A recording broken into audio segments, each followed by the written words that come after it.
Chicago Public Schools has its hands full. The district has been negotiating with the teachers union over its contract for nearly a year. An almost entirely new board will be sworn in tomorrow, half of them elected for the first time in history. And just before Christmas, the current board voted unanimously to terminate CEO Pedro Martinez. But Martinez is still the CEO for the next 6 months under the terms of his contract. Here to discuss all of this and more in his first sit-down interview since that termination is CEO Pedro Martinez. Thank you so much for joining us. Thank you for having me, Brandis. So as we've mentioned, just before the Christmas holiday, the mayor's newly appointed Board of Education voted to terminate you. Were you surprised by that move? I was very disappointed, Brandis, because, I've always been clear as a CPS student, somebody who's grown up in Chicago. I mean, this was the dream job for me. I was offered quite a bit of money to leave the job immediately. To do that for me would have been so wrong. I mean, with so much going on in the district. And so, per my contract, I chose to stay on for at least the next 6 months, and I'm going to continue to focus on doing the great work that we've been doing. At least the next 6 months. Is there an option or an alternative where you end up staying longer? Well, look, I'm going to continue to do the job that I'm doing, and we've seen amazing success. My team and I, we're building strong momentum. We have, many new board members coming on. So with that, again, I'm realistic about the decision that was made, Brandis, but at the same time, I can tell you, my heart and the energy and the momentum that we've had, we're going to continue to build on that. Is there any circumstance under which the new board that gets sworn in tomorrow could reinstate you? They could, absolutely. Okay. Last week, we also spoke with Mayor Brandon Johnson, and we asked the mayor about the board's decision, and here's a bit of his answer. I know exactly what parents are wishing for in this moment. I know the needs of teachers in this moment. And the Board of Education is carrying out my vision to ensure that no matter where you live in the city of Chicago, that you have class sizes that are small, that there are libraries and librarians in every single school, social workers, counselors, psychiatrists, psychologists. These are the expectations and the hopes of parents. Have you spoken with the mayor since this vote?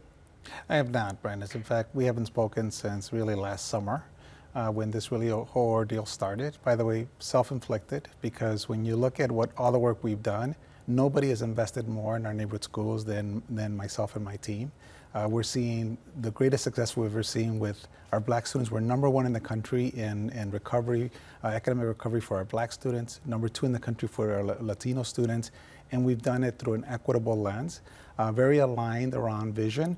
But of course, these other issues that have come up around borrowing, around really frankly, working with the union and making sure that we're protecting the district and our children in good faith. I mean, these are the issues that have always been in contention. What challenges can you perceive, considering the circumstances that you're operating under right now? You'll have a new board tomorrow, but also, a teachers union that has not always been your best friend in the public eye anyway, as well as a mayor that you haven't spoken to since, you say, last summer in any real amount. How difficult is your job going to be for however long you're in it now? In some ways, Brandon, it's probably easier today because I can just continue to operate in good faith. And I can tell you, I've been so proud of my team and the way they've handled negotiations. By having still me in the role, they know that this is the thing that I've always asked of them. You always act professional. You always act in good faith. And Brandis, we're closer today on this contract than ever before. Just context, the last 2 contracts that were negotiated in CPS, one took 18 months, one took 14 months. We're barely on month 10 of this process with a much more complicated contract with 700 proposals, much more complicated finances, and yet we're on pace to settle this at the fastest rate ever. And of course, the one that took 14 months, the last contract, we know it did result in a teacher's strike. Yesterday, Chicago Teachers Union President Stacey Davis Gates, she did join us to discuss the ongoing status of negotiations. And here's a bit of what she said about prep time and costs.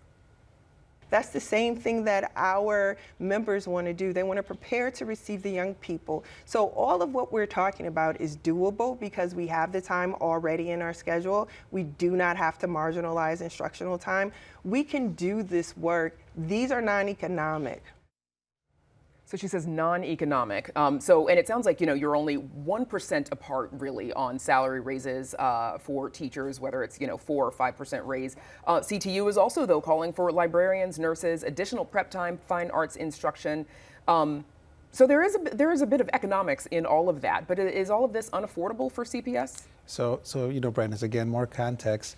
In this current budget, every school has a minimum of what we call 3 holistic teachers. That allows every school to have PE, the arts, and a third choice. It could either be a librarian, it could be a world language teacher. That's a choice of the school. So the resources are already in the schools. It's really both building the pipeline. So our proposal, for example, for librarians is let's build that pipeline so schools can have that choice.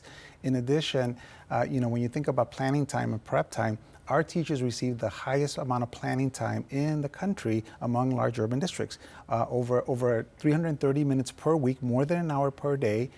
And with that, I disagree that it's a non-academic, it's a non-financial issue, because the only way to expand planning time is either to reduce core instruction, which we're just against because our children need more core instruction, more reading, more math, more science and social studies, or to add more staff. And so the only way it's non-financial is you add more staff, but the day is the day. So for us, but I will tell you, Brandon, we're still having great conversations about this.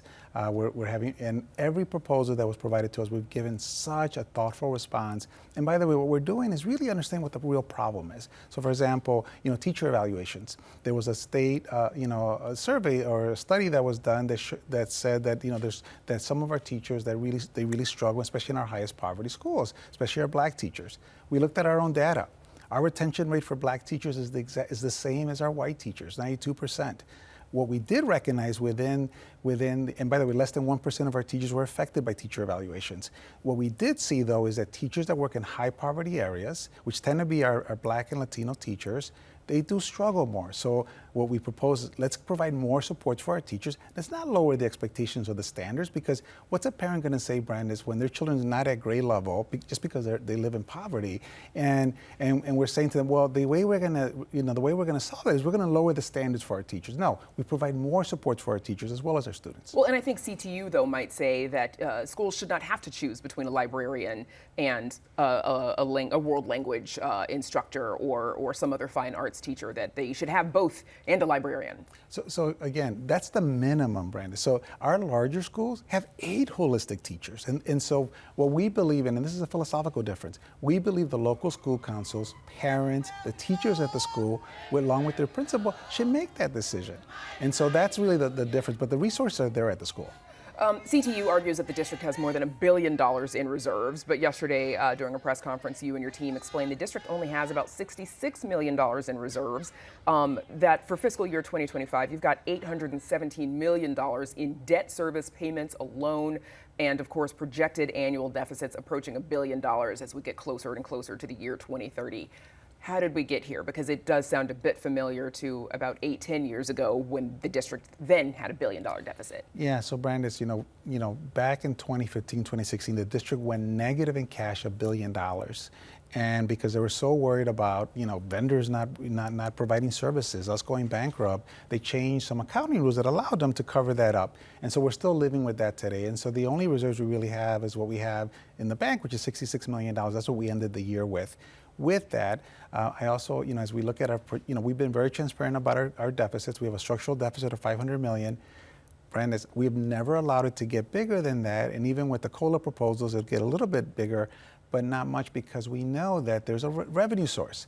As we're advocating for more state revenue, we have TIFs, $19 billion that right now, you as a taxpayer, I as a taxpayer, we're paying into that, but yet we have no access to those revenues. If those didn't exist, $600 million a year would be coming to the district every single year. And so again, it's a complicated issue, one that I will continue to work with the city council. By the way, this was always the contention with the mayor, that instead of trying to ask the district to borrow, to do irresponsible things, why don't we look at the existing revenue sources? When the CTU is aligned with this, he was aligned with it even when he was running as mayor. Okay, I've got about a minute left. Civic Federation also says that CPS needs to begin a process of right-sizing the district spending, making a long-term financial plan, develop plans to advocate for revenue. It says a state financial takeover is not out of the question. I'm not really sure that anybody else is talking about that just yet, but how do you respond to the Civic Federation's assessment in about 35 seconds? So I think, again, TIF revenues is a part of the solution, Brand. We also need to look at efficiencies in the district. I'm very confident that we can do that together. I don't believe a takeover is necessary, but I do agree with the Civic Federation. We're in a very vulnerable state, and this is why it's so important that we operate in good faith, whether it's in contract negotiations or managing our budgets. 15 seconds. Your thoughts on the new board being sworn in tomorrow and how working with them will be in the future? I'm actually very excited. I've met the new board members coming in. I see a fresh set of energy, and I'm excited to work with them. Okay. Pedro Martinez, CPS CEO. Best of luck to you. Thanks for joining us. Thank you, Brandis.